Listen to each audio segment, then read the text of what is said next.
to start singing this song again because I love it. It's brand new. I wrote it just this morning for a bee program. And yes, I was a bee. I will let you see some of this footage. It's actually pretty funny. So let me see if I can get it back again.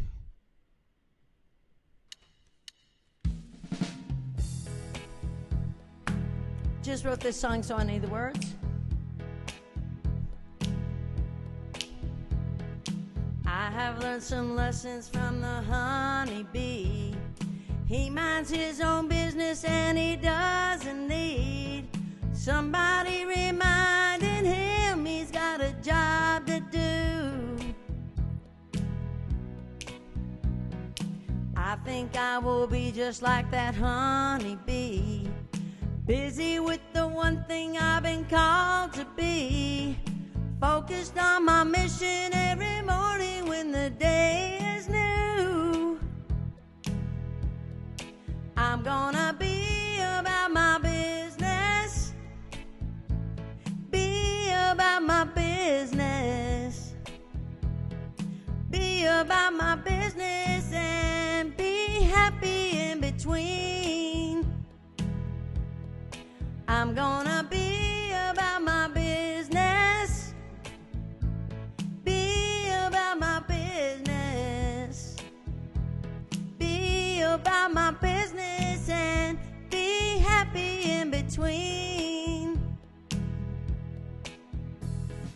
I know there'll be storms and troubles on the way, but all I have to worry about is today.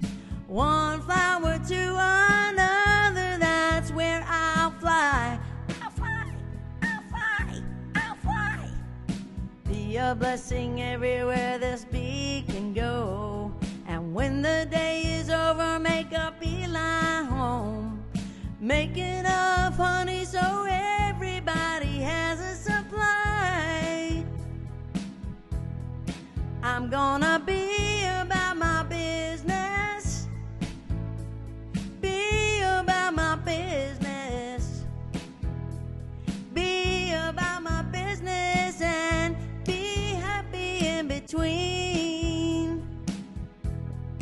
I'm gonna be about my business, be about my business, be about my business and be happy in between. Clap along, everybody. Here we go. I'm gonna be about my business, be about my business, be about my business and be happy in between. One more time, gonna be about my business, be about my business, be about my business and be happy in between.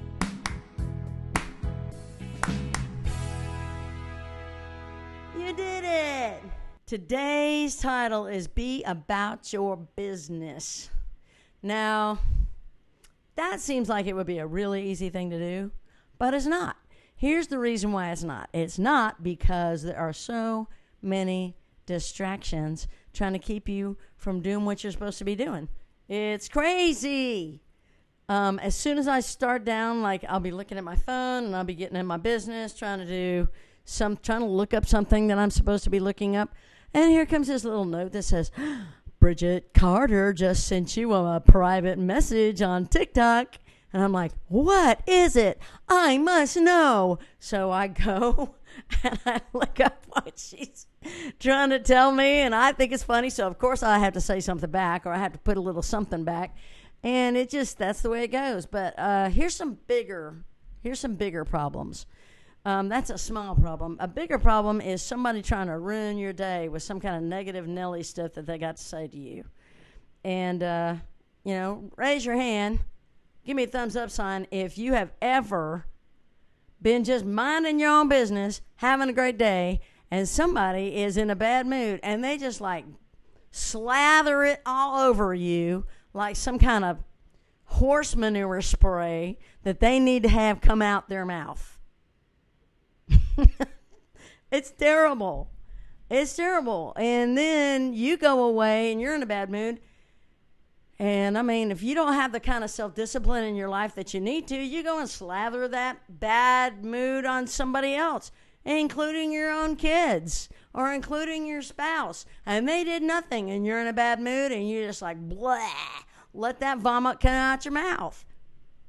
And you just let it all roll downhill. That's not the way that it should be. If we just all minded our own business and did what we were supposed to be doing, first and foremost, we'd be proud of ourselves. I would be proud of myself if I did all day what I'm supposed to do. But no. So let me tell you the biggest distraction that there is, because that's another distraction, but it's not the worst. The worst are the inside distractions that we allow ourselves to get off track with. It's what you allow to take you away from what you know you're called to do. Now, I'm not talking about work, because everybody's called to work, and sometimes you can do, like, I'm a songwriter, so I can work while I'm writing a song. It's a lot of fun, a lot more fun that way, as a matter of fact, for me. Of course, I don't do it nearly as perfectly because I'm busy, like, thinking of the riff. But I can work. I can do stuff that I'm used to doing and write music. So maybe that's, that part doesn't count. I'm talking about the stuff that you focus on when you could be focusing on what God has called you to do. And I don't say that lightly, because God calls everybody to do something. And you're like, oh, I don't know what God has called me to do. Well, one thing you can do is find out what you're not. For instance, I know I am not going to be a professional volleyball player. I am 5'2", but here's the crazy thing. Back when I should have been majoring in music, when I should have been going and getting in the musicals and doing theater and stuff like that, I was busy being an athlete. Now, I'm only 5'2", but I could jump like a kangaroo, and I was like the second fastest person in my class, and I was very athletic. Okay, so if you ever see my, you can just ask my year 76 if I was an athlete, and they would tell you I was. I particularly focused on volleyball. I played college volleyball. And I was also a diver. That sounds crazy. The 10-meter platform stuff. I cannot believe I used to do that, but I literally dived off of that stuff. So, past tense, dived. So, maybe I could say dove. It might be okay. I don't know. I should have been focusing on music. I was gifted in it. I was singing harmony when I was 9 years old, but I liked sports. I liked it. Now, I should be focusing on music when I come home every day and through the summer when I'm not working on stuff like, cleaning the house or preparing a meal or, hanging out with my friends. I should be working on music, but I don't. I let other stuff get in the way, and you can just like fill in that blank, because whatever it is, that's not what you're supposed to be doing. If you know what you're supposed to do, you're supposed to be focusing on this one thing. Now, it just so happens that this one thing has a lot of components to it, and I've had a measure of success, but I haven't ever had real success. And for a while, I was just, I don't know if I was mad at God. I don't know if I was burnt out, but I was like, I'm done with trying to be a musician because, I'm old. I'm 63. What do I want to be a musician for? But at the same time, that doesn't matter. What matters is what God make you for. And if God made you for it, then it doesn't matter if you're too old, too young. I'll let God get you, because You know, he doesn't count time like we do.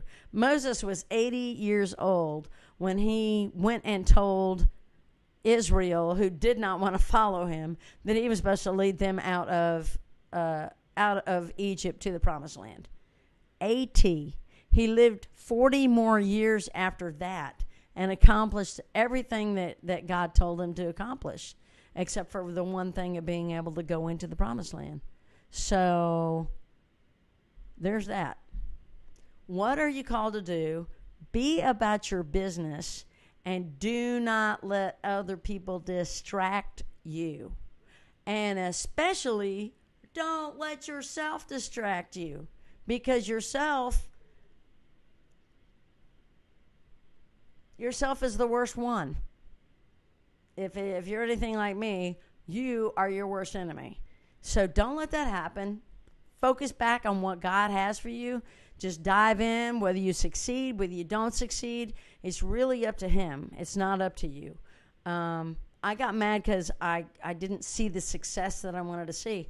You know, last year my music was up 700% from the year before. So I don't know what God's doing, except for the fact that I'm tired of not doing what he wants me to do. For the rest of my life, I want to be a grateful servant. And I hope you do too. I'm gonna be about my business. Be about my business. Be about my business.